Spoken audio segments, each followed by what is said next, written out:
Hello, welcome to Sense of School of Life Sciences.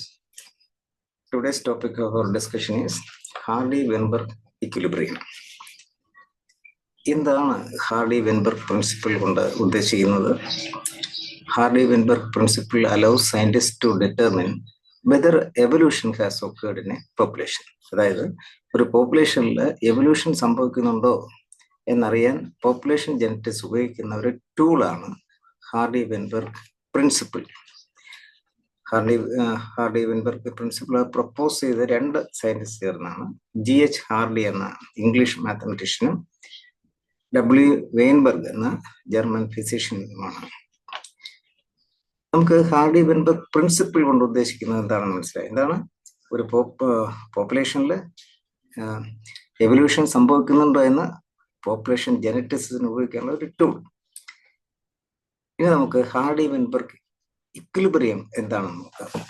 According to Hardy-Weinberg equilibrium, the relative frequency of alleles remain constant from generation to generation in a population where the organisms are sexually reproducing. So, in Hardy-Weinberg principle, we deals with the allele frequencies. അതായത് ഒരു interbreeding പോപ്പുലേഷനിലെ complete set of all genes and their അലീൽസിനെ പറയുന്നത് എന്താ? Gene pool എന്നല്ലേ. ഹാർഡി-വെൻബർഗ് equilibrium പ്രകാരം ഒരു പോപ്പുലേഷനിലെ ഈ അലീൽ ഫ്രീക്വൻസി കോൺസ്റ്റന്റ് ആയിരിക്കും, അതായത് 1 ആയിരിക്കും. എപ്പോഴാ? എവല്യൂഷൻ നടക്കുന്നില്ലെങ്കിൽ മാത്രം. അപ്പോൾ അലീൽ ഫ്രീക്വൻസിയിൽ ചേഞ്ച് ഉണ്ടാകുകയാണെങ്കിൽ അതിൻ്റെ അർത്ഥം എന്താണ്? എവല്യൂഷൻ നടക്കുന്നു എന്ന് മനസ്സിലായോ? അതായത് change in the relative frequency of alleles in a പോപ്പുലേഷനെ ആണല്ലോ നമ്മൾ എവല്യൂഷൻ എന്ന് പറയുന്നത്. അതൊക്കെ നമ്മൾ എവല്യൂഷനിൽ നന്നായിട്ട് പഠിച്ചിട്ടുള്ളതല്ലേ. ഇത്രയും ക്ലിയർ ആണ്. അപ്പൊ അലീൽ ഫ്രീക്വൻസി കോൺസ്റ്റന്റ് ആയിരിക്കാൻ, അതായത് 1 ആയിരിക്കാൻ, എന്തായിരിക്കും? 1 ആയിരിക്കാൻ ചില ഫാക്ടേഴ്സ് ഉണ്ട്. അത് വളരെ ഇമ്പോർട്ടൻ്റ് ആണ്. അതിലേക്ക് ഞാൻ വരാം. അതിനു മുമ്പ് ഈ ഹാർഡി-വെൻബർഗ് ഇക്വേഷൻ എന്താണെന്ന് നോക്കാം. അപ്പൊ നമ്മൾ ഹാർഡി-വെൻബർഗ് പ്രിൻസിപ്പിൾ, ദെൻ ആ ഇക്വിലിബ്രിയം എന്താണെന്ന് മനസ്സിലായി. ഇനി ഹാർഡി-വെൻബർഗ് ഇക്വേഷൻ എന്താണെന്ന് നോക്കാം. Okay, in Hardy Weinberg equilibrium P plus Q is equal to 1. ഞാൻ നേരത്തെ പറഞ്ഞല്ലോ, evolution നടത്തുന്നില്ലെങ്കിൽ 1. P represents the frequency of dominant allele, let it be capital A. Q represents the frequency of recessive allele, let it be small a. നമ്മളിപ്പോൾ capital T small T height പാറ്റേണിൽ പറയില്ലേ, അപ്പൊ അതുപോലെ ഇപ്പൊ P plus Q the whole square is equal to P square plus 2PQ plus Q square is equal to 1. Binomial expression എല്ലാവർക്കും അറിയാം. That is also 1. So all frequency of a population will not change over time, only if the following 5 parameters are maintained. അപ്പൊ ഏതൊക്കെയാണ് parameters നോക്കാം.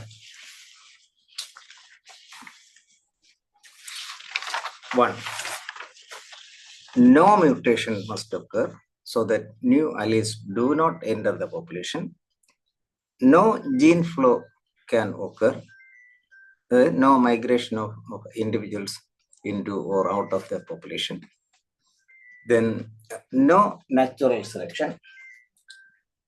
Then random mating must occur in panmictic population. എന്താണ് panmictic population? പറയാം. Panmixis means random mating. Population must be large. നമ്മൾ കഴിഞ്ഞ ക്ലാസ്സിൽ genetic ഡിഫിൽ പറഞ്ഞത് small population ആയിരിക്കണം എന്നല്ലേ. ഇത് ലാർജ് പോപ്പുലേഷൻ. ഒന്നുകൂടെ, no mutation must occur so that new alleles do not enter the population. അപ്പോൾ മ്യൂട്ടേഷൻ നടന്നാൽ എന്താ? അലീൽസ് വ്യത്യാസം വരത്തില്ലേ. അപ്പോൾ ഒരു അലീൽസ് കോൺസ്റ്റന്റ് ആയിരുന്നാലേ ഇക്വിലിബ്രിയം ഉണ്ട്. ഇപ്പൊ no gene flow, no migration of individuals into or out of the population.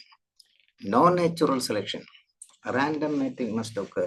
Random mating, that is, individuals must pair by chance.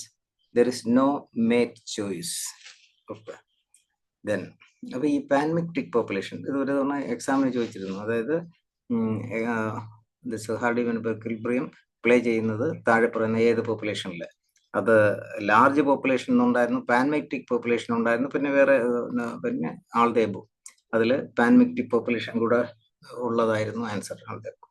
അപ്പൊ അവിടെ പാൻമെറ്റിക് പോപ്പുലേഷൻ എന്ന് പറയുമ്പോൾ ഇതാണ് the population in which random mating take place. ഈ വേർഡുകളെല്ലാം ഒന്ന് ഓർമ്മിച്ചിരിക്കുക. ഇത്രയും കാര്യങ്ങൾ ആണ് conditions to maintain Hardy Weinberg equilibrium. ഓർത്തിരിക്കുക.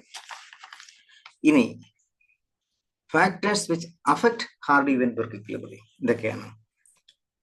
Factors which disturb Hardy Weinberg equilibrium. Disturb ആയാൽ എന്താ എവല്യൂഷൻ നടക്കും, ഒന്നായിരിക്കില്ല അല്ലെ, അത് മാറും. എന്താ? ഫസ്റ്റ് മ്യൂട്ടേഷൻ, നാച്ചുറൽ സെലക്ഷൻ നടക്കുക, ജീൻ മൈഗ്രേഷൻ നടക്കുക, ജനറ്റിക് ഡ്രിഫ്റ്റ് ഉണ്ടാകുക, റീകോമ്പിനേഷൻ. ഈ കാര്യങ്ങളിലെല്ലാം എന്താ അലീൽ ഫ്രീക്വൻസിയിൽ വ്യത്യാസം വരുന്നില്ലേ അല്ലേ? അപ്പോൾ എന്തൊക്കെയാണ് ഹാർഡി-വെൻബർഗ് ഇക്വിലിബ്രിയത്തെ ഡിസ്റ്റർബ് ചെയ്യുന്നത്? വ്യക്തമായിട്ട് ക്വസ്റ്റ്യൻസ് എല്ലാം വായിച്ച് ആൻസർ ചെയ്ത് നമ്മൾ ചെയ്യണം. ഇതിലുള്ള പ്രോബ്ലംസ് നമ്മൾ അടുത്ത ക്ലാസ് ചെയ്യും. It's very important. കഴിഞ്ഞ HSST എക്സാമിന് HSST ബോട്ടണിയിലാണ് ഒരു പ്രോബ്ലം ഉണ്ടായിരുന്നു. സുവോളജിയിലും അതുപോലെ ചോദിക്കാവുന്നതാണ് അല്ലേ? സുവോളജി ബോട്ടണി ഭേദമല്ലല്ലോ, ഭേദമല്ല ഇതിലല്ല. അപ്പം അത് നമ്മൾ അടുത്ത ക്ലാസ്സിൽ എടുക്കും. അപ്പോൾ ഇതിൽ നിന്ന് ക്വസ്റ്റ്യൻ ഇങ്ങനെ വരും. അത് നമുക്ക് സാമ്പിൾ ക്വസ്റ്റ്യൻ 2-3 ചെയ്യാം. നോക്കാം. Which of the following is not an assumption of Hardy-Weinberg model? Which of the following is not an assumption of Hardy-Weinberg model? എന്താണ് ക്വസ്റ്റ്യൻ വായിച്ചിട്ട് പറയാം.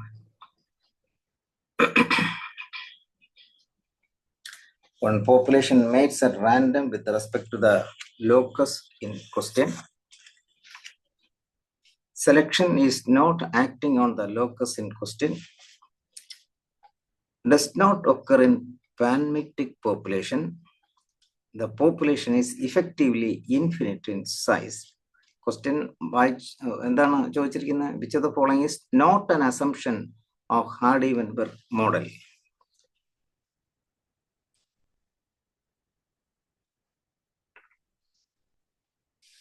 വായിച്ചിട്ട് ആൻസർ പറഞ്ഞോളൂ, തെറ്റിക്കരുത്. Population mates are random with respect to the locus in question.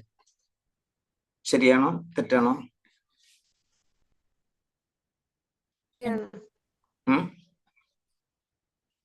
ശരിയെന്നല്ലേ പറഞ്ഞേ? ശരിയാണ്. Okay. Selection is not acting on the locus in question. There is no selection. ശരിയാണ്. Okay. Does not occur in panmictic population. തെറ്റാണ്. Okay. ഇത് ഒരു തവണ ചോദിച്ച questions ആണ്. Okay. Next ഇതുപോലെ ആലോചിച്ച് പറയാ. ഇത് നെറ്റിന് ചോദിച്ച ഒരു ക്വസ്റ്റ്യൻ ആണ്. ഒരു വർഷം The Hardy-Weinberg principle states that allele frequencies in a population will remain constant over generations if certain assumptions are met. A. Random mating. B. Mate choice. C. Small population size. D. Large population size. E. Lack of mutation. F. Directional selection. Read the question well. Then, which of the above factors will cause change in allele frequencies over generations? ഏതാണ് option എന്ന് വായിച്ച് മനസ്സിലാക്കുക. ഞാൻ പറഞ്ഞല്ലോ നെറ്റിന് ചോദിച്ച question ആണ്. നമുക്ക് net എന്നുള്ള വിഷയമല്ല, മിക്കവാറും നെറ്റിനെല്ലാം ചോദിക്കുന്ന, പ്രത്യേകിച്ച് ബി പാർട്ടിലും ഒക്കെ ചോദിക്കാം, സി പാർട്ടിലുള്ള ചോദിക്കാം. അത് സെറ്റിന് പോലും ഇപ്പൊ ചോദിക്കുന്നുണ്ട്. അപ്പോൾ നമുക്ക് HSSTക്ക് തീർച്ചയായിട്ടും അതുപോലത്തെ ചോദിക്കാം. നമുക്ക് ക്വസ്റ്റ്യൻസ് വായിക്കുമ്പോൾ എപ്പോഴും MCQ ഞാൻ പറയാറുണ്ട്, read the question well, then find the answer in your mind, then search for that option. ഇപ്പൊ ക്വസ്റ്റ്യൻ ചോദിച്ചാൽ Hardy-Weinberg പ്രിൻസിപ്പിൾ, അപ്പോൾ നമുക്ക് മൈനസ് മാർക്ക് പോകത്തില്ല. The Hardy-Weinberg principle states that allele frequency in a population will remain constant over generation if certain ചില assumptions ഉണ്ടെങ്കിൽ, താഴെ പറയുന്ന ഏത് അസംഷൻ നമ്മൾ എടുക്കണം, അതിൽ തന്നെ കാണണം. which of the above factors, ഈ പറഞ്ഞ ഫാക്ടേഴ്സിൽ will cause change in allele frequencies. allele frequencyയിൽ ചേഞ്ച് വന്നാൽ എവല്യൂഷൻ നടക്കും, ഇക്വിലിബ്രിയം അപ്സെറ്റ് ആകും.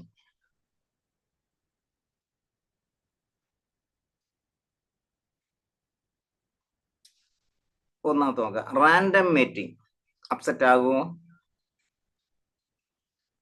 ഇല്ല. ഇല്ല. അങ്ങനെ ഓരോന്നായിട്ട് നോക്കി. മേറ്റ് ചോയ്സ് വരുന്നു, അഫക്റ്റ് ചെയ്യും. അപ്സെറ്റ്. Very good. അപ്പൊ ഇനി നമുക്കറിയാം, ഓരോ നോക്കി.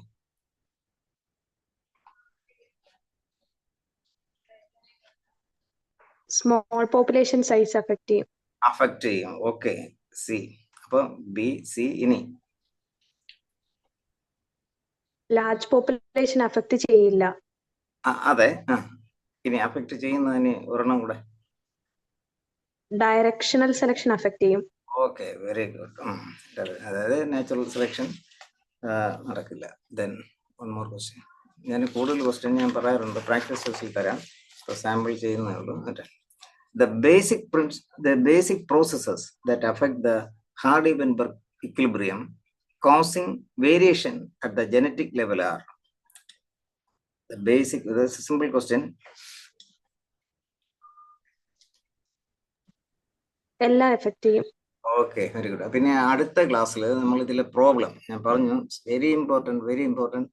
അത് മനസ്സിലാക്കാൻ നമ്മുടെ നോട്ട്സിലുള്ള കാര്യങ്ങളൊന്ന് വായിച്ചിരിക്കുക. അപ്പോൾ ഡൗട്ട് ക്ലിയറൻസ് ആയിട്ട് ആ പ്രോബ്ലംസിൽ അറ്റൻഡ് ചെയ്യാൻ ശ്രമിക്കുക കേട്ടോ. ഡൗട്ട് ക്ലിയറൻസ് ആയിട്ട് അറ്റൻഡ് ചെയ്യുക. Okay, thank you.